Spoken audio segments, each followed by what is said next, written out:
abandonar pai, mãe e filhos. Aquele que houver deixado pelo meu nome sua casa, os irmãos ou suas irmãs, ou seu pai ou sua mãe, ou sua mulher ou seus filhos, ou até mesmo suas terras, receberá o cêntuplo de tudo isso e terá por herança a vida eterna. São Mateus, capítulo 19, versículo 29. Então disse-lhes Pedro: quanto a nós, vemos que tudo deixamos e te seguimos. Jesus lhe observou: digo-vos em verdade que ninguém deixará pelo reino de Deus a sua casa, seu pai, sua mãe, seus irmãos ou sua mulher, ou seus filhos, que não receba já neste mundo muito mais, e no século vindouro a vida eterna. São Lucas, capítulo 18, versículo 28 e 30. Disse-lhe o outro: Senhor, eu te seguirei, mas permite que antes disponha do que tenho em minha casa? Jesus lhe respondeu: quem quer que tenha posto a mão na charrua, olhar para trás, não está apto ao reino de Deus. São Lucas, capítulo 9, versículos 61 e 62. Sem discutir as palavras, deve-se aqui provocar o pensamento, que era evidentemente esse: os interesses da vida futura prevalecem sobre todos os interesses e todas as considerações humanas, porque este pensamento está de acordo com a substância da doutrina de Jesus, ao passo que a ideia de uma renunciação à família seria a negação dessa doutrina. Nós temos, aliás, sobre as vistas a aplicação dessas máximas do sacrifício dos interesses e das afeições de família ou da pátria.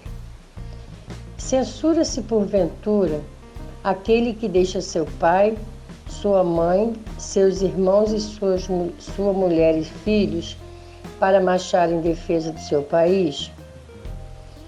Não se lhe reconhece, ao contrário, grande mérito em arrancar-se das doçuras do lar doméstico aos liames da amizade para cumprir um dever? E que então há deveres que sobrelevam a outros deveres. Não impõe a lei à filha a obrigação de deixar os pais para acompanhar o esposo?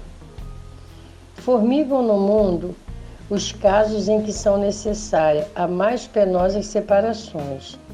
Nem por isso, entretanto, as afeições se rompem. O afastamento não diminui o respeito, nem a solicitude do filho para com os pais, nem a ternura desses para com aquele.